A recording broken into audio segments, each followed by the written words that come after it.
Everyone, and welcome. We're so glad that you've joined us for Back to the Garden, Growing Hope in a Time of Climate Change.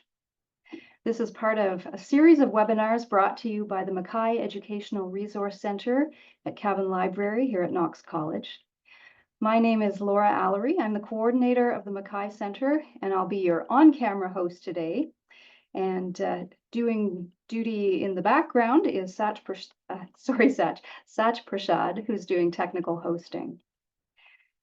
There will be a time for questions at the end. So if a question occurs to you throughout, please feel free to drop it in the chat or use the Q&A button. And Sach and I will make sure it gets to Konnie at the appropriate time. This webinar is being recorded, and the recording will be shared with registered participants after the event. Given today's topic, it feels particularly appropriate to acknowledge the land and those who live on it. So let's take a moment to do that. The land where Knox College sits is home to forests and ravines, rivers and creeks that flow into the Great Lake we now call Lake Ontario. This land is home to squirrels and skunks, raccoons and coyotes, chickadees and sparrows, trout and salmon. This land is also home to human beings who have gathered here for thousands of years. This is the traditional territory of many First Peoples, including the Mississaugas of the Credit, the Anishinaabe, the Chippewa, the Haudenosaunee, and the Wendat peoples. This territory is part of the Dish with One Spoon Wampum, a treaty made between the Anishinaabe, Mississaugas, and Haudenosaunee, in which these nations entered into an agreement to protect the land and responsibly care for its resources in harmony together.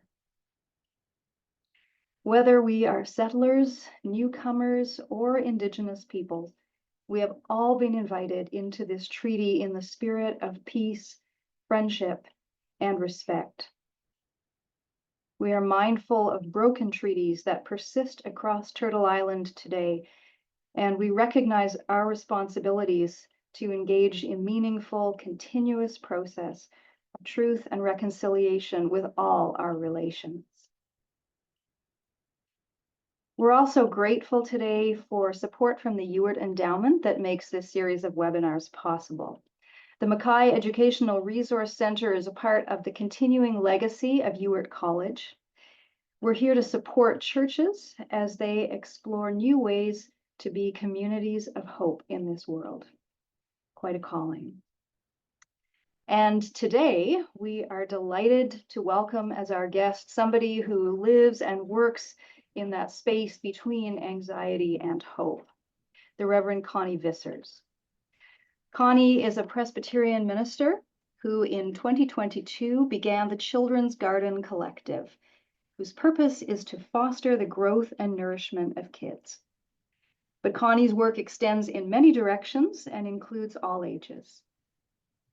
Konnie has recently completed PhD research and is well into the writing process around eco-anxiety and the spiritual practice of gardening in congregational settings. She teaches at Knox College in the areas of ministry and developmental psychology. Konnie also preaches periodically and spends the rest of her time invested in the growth and nourishment of her own 3 children, alongside her partner Grant, who is also a Presbyterian minister. Her family now resides in Guelph, Ontario, where they enjoy living near the river, gardening, and spending all the time they can outdoors in nature. Welcome, Konnie. We are so glad that you're with us here today, and I'm handing it over to you. Thank you so much, Laura. Good afternoon, everyone. It's great to be with you here today and to be talking about growing hope in a time of climate change. I've entitled this presentation Back to the Garden as a reflection of some of my research that is around eco-anxiety and children's spirituality and how that plays out in practical ways in an ecclesial or congregational setting. So today I'm going to talk kind of about 3 things or 3 moves in this presentation. The first is going to be around eco-anxiety. What is eco-anxiety? How does it manifest in children? what are some of the problems of the phenomenon of eco-anxiety. Then I'm going to move into ways that the church can respond to it, both the church at large and individual congregations. And the third thing I'm going to share is about my work with the Children's Garden Collective that I started in 2022, and some of the things that we can do to actually start congregational children's gardens. So I look forward to being with you this afternoon. So what is eco-anxiety? Eco-anxiety is a term used to describe various difficult emotions and mental states arising from environmental conditions and knowledge about them. This is from Panu Pikala, who is an environmental researcher and theologian. I have several different definitions here of eco-anxiety, and I highlight Pikala's because it's very important to consider eco-anxiety as this umbrella term that includes things like eco-grief, various emotions about climate change, and the mental states arising from them. So there's both this inward and outward focus of eco-anxiety. There are indirect and direct forms of eco-anxiety as well. Britt Ray is a climate researcher, and she defines eco-anxiety as the existential angst of radical futurelessness. And she claims that it's actually a spiritual crisis, even though her research is not in the spiritual or theological realm. She would define it as a spiritual crisis. And something I want to think about around this radical futurelessness is one example would be a teenager in a congregation that I was part of recently saying to their parents, you know, I don't even want to go to university because it's not like my job's going to matter in the future because climate change is completely ruining our world. That's that sense of radical futurelessness and an existential angst. That's one form of eco-anxiety. The American Psychological Association defines it broadly as chronic fear of environmental doom. So this is manifest a lot in the Western world. This sense that climate change is taking away the future. This sense, especially for children and youth, that climate change is affecting their very way of life. Something that happened in Canada a couple summers ago are the wildfires up north and out west and in Quebec. And as any of you know who were in like Southern Ontario during that time, early June of 2023, I believe, the smoke was so bad that you couldn't go outdoors. I distinctly remember we lived in Hamilton, Ontario at the time, and a lot of the public schools don't actually have air conditioning systems in them. And my daughter, who was in kindergarten at the time, had to stay home for like a week because the schools sat there with their windows open because the kids would cook inside without the windows open when it was about 30 degrees. And yet they couldn't breathe the air. My daughter has asthma. That's another form, a very direct form of eco-anxiety, where an individual experiences direct effects of climate change. And as a result, my daughter Anna felt like this anxiety about the fact she wasn't allowed to go to school because there were fires, even though they were a ways away from us. Another form of more direct eco-anxiety I'll explain in a minute. Peter Murchie says this about climate change. There's a triple injustice around climate change. People of color and poor communities are 1, less responsible for climate change, 2, have less capacity to adapt to changes because of circumstances, and 3, they will suffer the most from it. Something I want to highlight here is an example of my work at the Children's Garden Collective. I was taking a haul of produce from the garden to the community fridge system one day.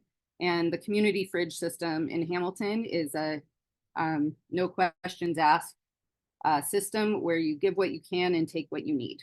And so anybody can put food in or take food out. One of the results of climate change has been various growing seasons that have been very difficult for farmers and gardeners alike. During this season, the price of food had gone up quite considerably. It was shortly after the pandemic, and a lot of people in the Hamilton area were really struggling with food insecurity. One day I came with about 12 bags stuffed full of kale, just curly kale, like you put in a smoothie. I myself like kale, but I know that most people think it's a very acquired taste, especially children. And I remember in my time there seeing changes at the community fridges. And one of the changes was that more and more people were needing food from them. So every time I would show up with a delivery, the fridges were empty. And oftentimes there was a line of people waiting for food, which was pretty shocking to see in Ontario, in a first world community. It was actually a pretty good neighborhood in Hamilton as well. And one day, this child, probably 8 or 9 years old, was standing there waiting while I loaded this kale into the fridge. And after I had done it, they said, "Thank you." And they grabbed just a handful of kale off of one of these plants and walked away munching on it as they went on their way. And that to me stuck out as an image of eco-anxiety, of a very direct form of eco-anxiety where individuals are experiencing hardship as a result of climate change, even though it's not directly related to climate change. It's food insecurity as a result of things like climate change. So those are some pictures of what eco-anxiety is. What eco-anxiety is not. I think this is really important to understand. Some of you might be very familiar with eco-anxiety, but what eco-anxiety is not. Pathological, it's not white privilege, and it's not inherently problematic. So I want to start with, it's not pathological. This refers to various forms of anxiety are found in things like the Diagnostic and Statistics Manual that psychologists and psychotherapists use to identify problems or disorders that people have. Eco-anxiety doesn't fall into these areas because it is actually a very normal response to abnormal circumstances. That is, climate change is abnormal. It is abnormal that we have not treated the planet that we're dependent upon well, and thus are suffering the consequences. Eco-anxiety, as a result, seeing the planet around us in dire need, is a very normal response. However, there are very negative manifestations of eco-anxiety that can cause great distress in children. So even though it's not a diagnosable condition and it's very normal to experience, some children are actually paralyzed by their eco-anxiety in that they may have a depressive episode as a result of eco-anxiety. They might have traumatic manifestations of eco-anxiety and be incapacitated in one sense or another to live their normal lives. Eco-anxiety is also not white privilege. Joyce Ann Mercer's work really highlights that while some people have the notion that eco-anxiety is this Western manifestation of angst against climate change, and yes, it does include that, Joyce Ann Mercer highlights the fact that eco-anxiety is actually experienced in greater margins and in greater intensity in the 2/3 world. So especially in equatorial regions where people are facing climate change and heat measures that are completely out of control. they experience eco-anxiety to a much greater degree. The third thing here I want to highlight is that it's not entirely problematic. There's kind of a Goldilocks principle to eco-anxiety. And this work is highlighted in some work by Sangerbo and colleagues who basically say that eco-anxiety in small amount actually promotes people to climate action and engaging in the world in better manner and more deeply. Too much eco-anxiety is incapacitating, and it actually prevents people from engaging in positive climate action because it doesn't matter anyway, kind of a feeling. So there is this a level of eco-anxiety that causes a little discomfort with the status quo and helps people to act on that, that is actually ideal. The problem is when it manifests in children, and over the long haul, that can have the same effect that traumatic circumstances can have in childhood on the neurological and biological development of kids. Here I want to highlight kind of who eco-anxiety affects. So it does affect all people of all ages in various ways. But there was a huge study done on 10,000 young people, ages 16 to 25. And this study looked and surveyed people from 9 different countries all over the world, very diverse cultural populations, and deduced that 84% of young people are at least moderately affected by eco-anxiety. This is a staggering statistic. And this study was only done a few years ago. This is something that our churches really need to wake up to and recognize is quite prevalent. And it's prevalent in various ways and in various measures, but this is one of the most prevalent things occurring within Generation Alpha and Gen Z. So the other thing here, that it disproportionately affects the poor, marginalized populations, indigenous groups, and equatorial regions. Ashley Consolo has studied indigenous groups in the Northwest Territories and northern parts of Canada, and looked at things like the reindeer population greatly declining. And she studied ecological grief and how indigenous and marginalized populations have not only lost their source of food, but the ice is actually a way of life. And so she posits that ecological grief is a major problem and must be mourned in order for people to move forward.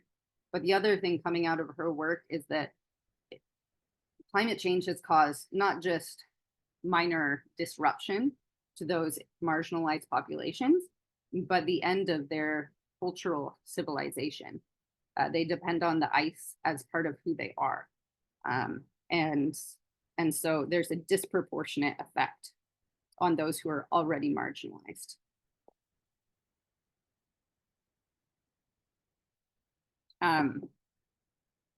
This research is based on the projection of an increase in temperature of 2.7 degrees Celsius by the end of the century. So that's a very conservative measure. Over the past few years, we've been narrowing that margin quite a bit. But based on that statistic, by the end of the century, it is proposed that of the equatorial region, kind of the center of the planet, which houses much of Central South America, much of Africa, India, Pakistan, that region of the world, 22 to 39% of the global population will be displaced as a result of climate change, because that whole band around the equator will become unlivable due to even a 2.7 degree increase. So in the face of all of this, I experience eco-anxiety. I'm not sure if you do as well. And I ask this question: how can the church bring hope specifically to children who face eco-anxiety? There are kind of three things I want to highlight here, and then we'll go into children's gardening.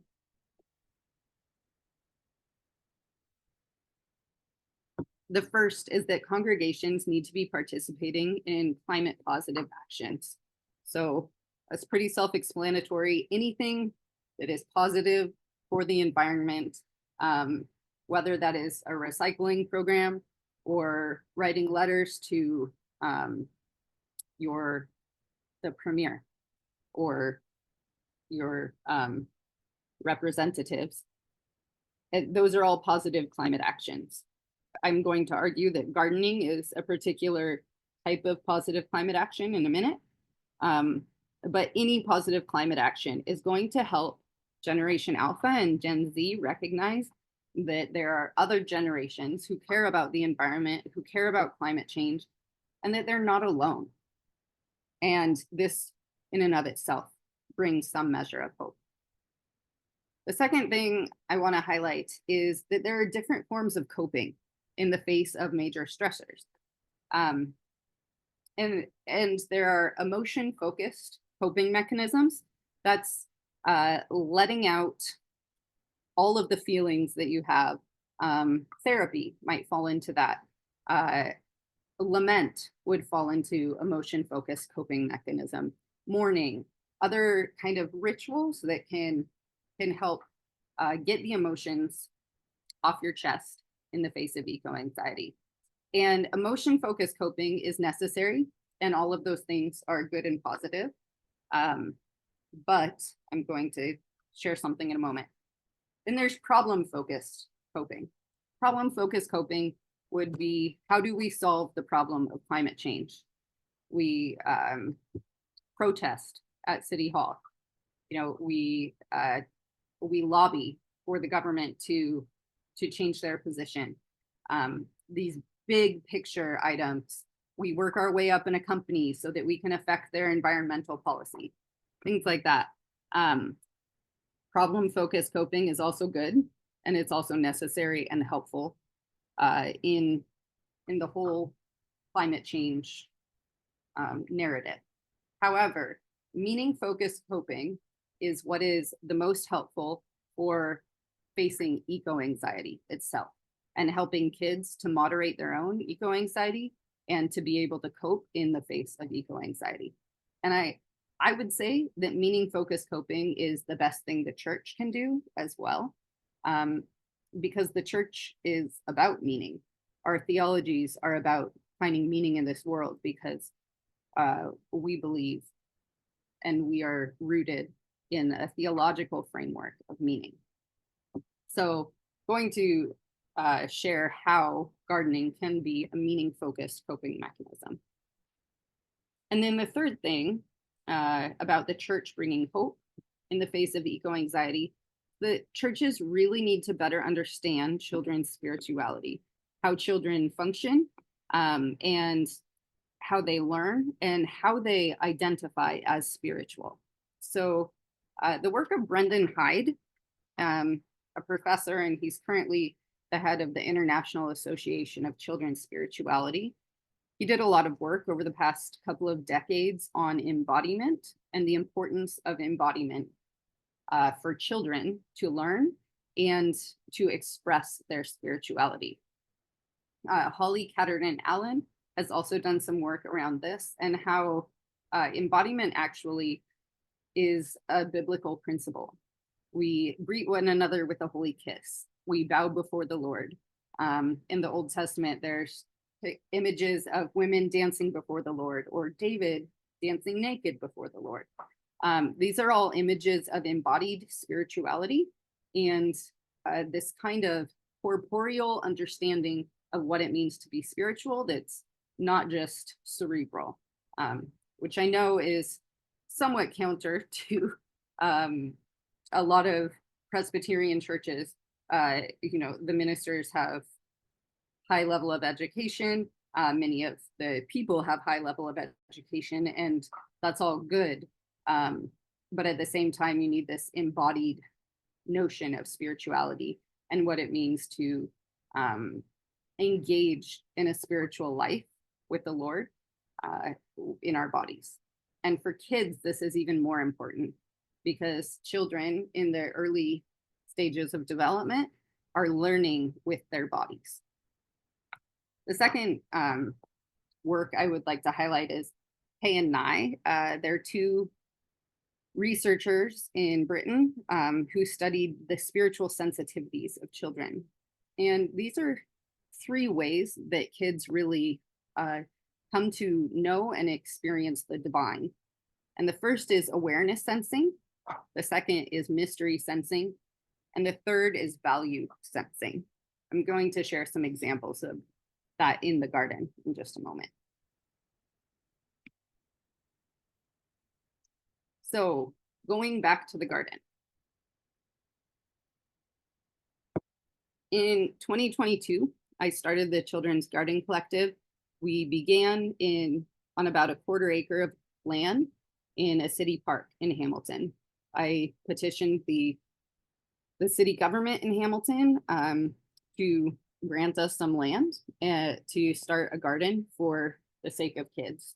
And then I taught classes at the garden around, I didn't teach anything religious at that site, but just around environmental care, loving your neighbor, sharing food, environmental sustainability. All of our gardening was positive climate action focused. So it was all organic. We used sustainable and permaculture models. I did not use a food forest model, but that's kind of the biggest growing model in organic and sustainable gardening right now. And some of the principles, like in permaculture, are you use everything, you waste less. You use everything like land-wise so that you don't have to water as much. So you might plant a tree with lettuce around it, and then some herbs that will protect the lettuce kind of from other critters. This model helps sustain the land because you are interplanting lots of different and diverse plant species. And it becomes a better model as well for things like watering. You don't have to use nearly as much water, so you're wasting a lot less. Meaning-focused gardening. So the second year of the Children's Garden Collective in 2023, I opened our first church garden, and that was at Knox Presbyterian Church, Waterdown. And we ran a summer camp for about 30 neighborhood kids. I think only my girls were from our church. Everyone else was just from the neighborhood. And it was kind of a combination of VBS and an outdoor camp that I wrote the curriculum for and kind of merged it together. And so we really focused on meaning and why we were created, to be co-creators with God, to care for the earth, because that's a theological and biblical mandate. And we talked about all of this throughout the week as we planted a children's garden on site there. Some of the meaning-focused elements that we used were, we would read like a fantastic children's book, like by authors like Laura Allery. I used the book Here, which is a really excellent one, to understand that we can take care of here, this little portion of land that we are given. It's really about stewardship, but evades that kind of colonizing language of what stewardship has come to mean in some circles. But it's about caring for what you've been given and doing your best to care for that. So we would read a book, and then we would plant some plants. And sometimes there would be questions to kind of focus in. And sometimes we'd just leave it hanging, read a book, and then plant the plants. And kids would have all sorts of different insights come out of this. A few of the other things we did around meaning-focused gardening are writing a lament for the earth, and thinking through that. Another thing that we did was actually create a labyrinth out of plants that had been donated by a local nursery. So they were all potted. And we created a labyrinth and allowed, first we read a text about, I don't remember which book we read that day, but we read a children's book around caring for the environment, and then had kids kind of do this labyrinth. And there were really varied and beautiful comments coming out of that experience. And then the third thing around going back to the garden is this embodied practice. There's nothing more embodied than getting dirty, digging in the dirt with your hands, getting the grime behind your fingernails. And as I've been doing this work with the children's garden, I've been keeping a journal about some of the things that come up that are in line with the research and are also just things that stick out to me. So this is actually from my gardening journal. And it says this: "What struck me was a seemingly favorite job of the kids. I'd assumed that many kids would vie for turns actually placing a start in the ground or destroying the weeds. But most of the children wanted to work with the compost, the black gold piled up 2 yards high at the far end of the garden. Some of the kids wanted to bus it back and forth from the giant pile to the roots of baby plants. But a number of kids simply wanted to sit in the compost pile and touch it, let it run through their fingers, handle it. The learning today was not primarily cognitive, but embodied, each little person interacting intimately with the soil as they learned the land." That's kind of how I think about embodiment in the garden. So here's a picture of our first children's garden, the city garden. And our initial idea was to promote food security, children's resilience, and then teach environmental education. Biophilia is just simply love of the earth or love of life. And that's a term used in a lot of the practical theological literature on eco-anxiety, and that's something that can help people cope with eco-anxiety. So this is kind of the notion of the children's garden initially. And then once we planted the church garden, the second year, I recognized that a lot of what was happening was very much in line with children's spirituality. And it also helped kids cope in the face of eco-anxiety, as they were able to talk about some of the issues they were facing, some of the frustrations that they had at school, and in dealing with older folks like myself around eco-anxiety and their feelings of eco-anxiety. Here's a couple of images from the children's garden. And I want to read a couple more excerpts here, but I want to explain the 3 spiritual sensitivities that I mentioned earlier. So children need to awareness sense in the garden. That is to really understand what is around them. It's a sensory experience, and it helps us connect to the environment around us. And what the research shows is that this is actually a way that children grow in their spirituality. And it's also been connected to really advanced forms of spirituality. So awareness sensing would be in line with the mystics in the Christian faith and kind of what they experience as a result. Awareness sensing is grounding yourself in the here and now. And if you have ever, or if you have a memory as a child of ever getting caught up in play, where you lose all sense of time, and you're just aware of your surroundings, and that's it, not aware of the future or the past in that moment. That's what awareness sensing is about. So this excerpt is also from when we were dealing with compost, but this was in a class I was teaching called Little Sprouts, and it was to toddlers and their parents. And all sorts of things were happening that day. I remember kids planting plants upside down, kids watering their mothers, and all of these parents just kept running around and apologizing to me that their kids weren't doing it right. And so I wrote this as a reflection on that.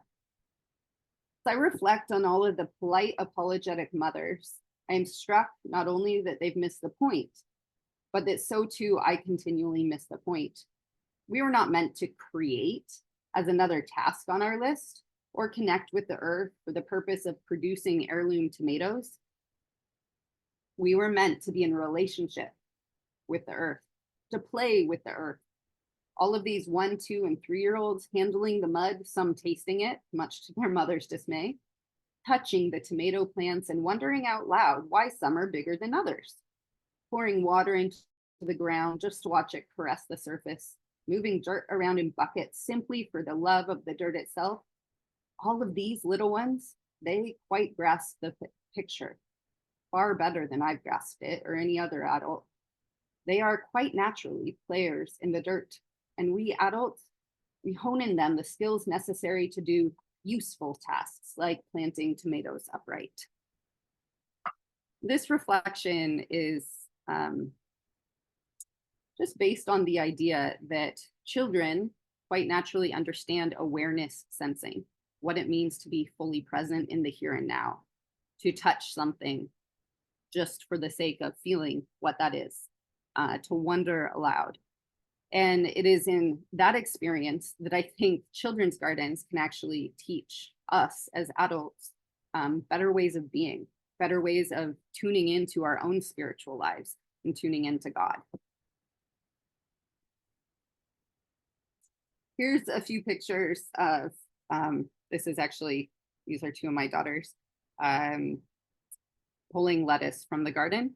And here's an example of kind of the biodiversity that we would promote in the garden. So if you can't see the images, there's hot peppers, sweet peppers, 2 different kinds of kale, lemon balm, parsley, which are both herbs, Swiss chard, another cruciferous vegetable, tomatoes, cucumbers, and watermelon. So all of these very diverse examples of produce show how biodiversity works in a garden. The scent of lemon balm, for instance, attracts things like bees, honeybees, but it repels things that you don't want in your garden, some of those insects that will eat your kale. So interplanting companion plants can actually have a huge effect on your yield, but it also shows and demonstrates kind of visually and sensorially the importance of diversity and all forms of diversity within the context of a garden. This is a great example of value sensing. And value sensing is one of those 3 senses that help children to develop their spirituality. The other thing here on the right is this picture of a fridge. And this is one day that I went to fill a community fridge with all sorts of different produce from the garden. And as we worked in the garden with children, we talked about how some people, some other kids, in Hamilton, it's 1 in 5 kids are food insecure, but don't have enough food. They don't have what they need in order to eat, which is really shocking for kids who come from upper middle class backgrounds, even middle class backgrounds, to understand that some of their friends don't necessarily actually have food on the table every day. And so it was from these conversations that we were able to shift into some work around value sensing. What are our values? Equitability, sharing with our neighbors, diversity, in the plant life, and how diversity actually strengthens the whole ecosystem. And then the third thing I want to talk about is mystery sensing. Here are a few images of more plants. This is a Catholic school that we partnered with. Their kindergarten class one year planted all of our starts for us. I augmented a little bit, but they planted about 75 plants for us during the winter months. And then they came out on a field trip. It was walkable to the city garden, and did some workshops with me and helped plant the garden that year, which was just a really fun opportunity. And the squash here reminds me of mystery sensing. So we had hundreds of pounds of various winter squashes, spaghetti squash, pumpkins of various kinds, and trying to think, butternut squash, acorn squash, delicata squash, and we had a squash arch, and it really kind of overtook not just the garden but the city park that year, because there was so much squash and just this sense of beauty and mystery coming up out of the ground. Something that starts with such a small seed can just overflow. And what comes to mind here is actually the book, The Secret Garden. And I took this quote from Frances Hodgson Burnett classic, The Secret Garden. And Mary, the main character, says this about her garden. Sometimes, since I've been in the garden, I've looked up through the trees at the sky, and I've had a strange feeling of being happy, as if something was pushing and drawing in my chest and making me breathe fast. Magic is always pushing and drawing and making things out of nothing. Everything is made out of magic: leaves and trees, flowers and birds, badgers and foxes, and squirrels and people. So it must be all around us, in this garden, in all the places. Now, obviously, from a theological point, there would be nuance there. But my point is that in the garden, we can sense divine mystery, kind of in the through the Christian lens. We might talk about the thin places in the veil, where you can almost sense the otherworldly, sense the presence of God in the beauty of creation. I want to end today with this brief poem that was written by Elizabeth Barrett Browning. It says this: "Earth's crammed with heaven, and every common bush afire with God. But only he who sees takes off his shoes. The rest sit round and pluck blackberries." And I love this because in the gardens that we've started at different churches, I see kids take off their shoes. They get their feet in the mud. They wiggle their toes in the dirt just to sense it, to feel it, to sense that divine mystery. And then the adults who volunteer at the garden are so often harvesting food, making sure the plants are upright, doing all of the technical tasks that we think are what's important about the garden.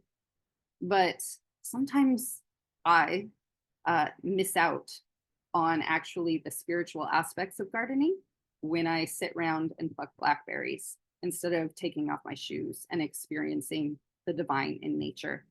And it's in those moments, those spiritual moments, that eco-anxiety ceases, that my ability to cope grows, and that hope grows. And I see that over and over again with children in the garden. So we have a few minutes left for questions, and I thank you for listening. Konnie, thank you so much. I feel that you've, in the short amount of time available to you, you've helped wake us up, inform us, and then also give us some of these embodied practices we can actually use to express grief, make meaning, touch mystery, and play. And thank you so much for doing that. I see a couple of questions in the chat here. The first one is from Ken Strite, who says, I've been studying and writing about biophilia lately and love how it connects with what Konnie is speaking about. She even used the term. Whoops. Sorry, my chat is disappearing. Can you speak more at length about what this means, both to you and to the church at large? And Ken, I'm assuming you're referring to the concept of biophilia. Yeah, thank you. That's a great question. I think I would root all of this in scripture. And I didn't really get into the theology behind this, but I rely heavily in my research on the second account of creation. And we have a pretty diverse people group here today, so I'll just share my research and knowledge on it, I guess. But there's two accounts of creation side by side. Genesis 1 and Genesis 2 are written by two different authors, sources.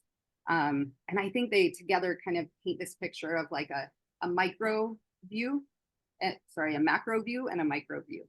Kind of Genesis 1 being the big picture and Genesis 2 zooming in on the hands dirtying work of God in the world. And I think together, they actually really explain biophilia. So God created the heavens and the earth and says that they were good, and goes on and on. One of the things that's often misquoted is and it was very good, is attributed to God creating human beings, but it's not. Genesis 1 talks about it was very good, being all of creation together in its complexity and completeness. Here's where I see love of the earth, or biophilia, love of life. It is that intersection of our love of God, our love of others, and our love of the earth, that which nourishes and grounds us, kind of intersecting together. I would say that the earth knows quite well how to love us, and we don't often return that favor. Just quite naturally, the life that God has created to produce is loving. It is life-giving and life-producing. The fruits that bear seeds in them, they are producers that continue to produce. And then in Genesis 2, this account of God actually forming humankind out of the dirt and breathing life into them. This is where I really see biophilia coming to life. This idea that God breathes life into us in this loving act of creation, and then calls humankind to continue to be fruitful.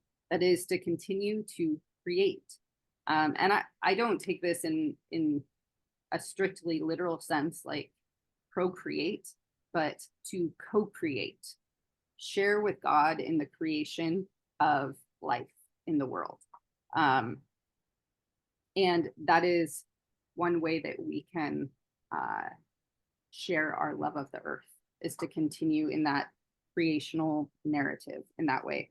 The way that the church can be involved in this, I think, plant gardens, do whatever you can that bears life in the world. I think that's ultimately our vocation, and our call is to be co-creators with God. And this happens in a myriad ways. For some congregations, you might be in the desert and not actually able to plant a garden with food in it. So there's other actions that you can take that are bearing life in the world. That's what the root of biophilia is about, in my opinion. Jennifer Aries also has some fantastic work on this. And I'm blanking on the name of her book. She's written several, but Inhabitants, that's the name of it. And it's talking about how we inhabit the earth. It's kind of a theological an environmental education oriented perspective on that and talks a lot about biophilia. Thank you, Connie. More questions are coming in. One of our participants has asked, can you provide 2 or 3 references for eco-anxiety? So am I understanding correctly that refers to books about eco-anxiety? If things don't pop to your head immediately, maybe what we could do is when we send the link out, you could make some reading suggestions and we can add them. Yeah, so you can send the PowerPoint out as well if that's helpful. And there's lots of citations. The full citations aren't in the PowerPoint. I'll add a bibliography to it, but I don't know if that really means examples of what eco-anxiety is or research on eco-anxiety. But my full bibliography has a ton of research on eco-anxiety for those who are interested, and I can send that to you. Okay, great, thank you. Another question, what time of year did you do the camp and or the VBS?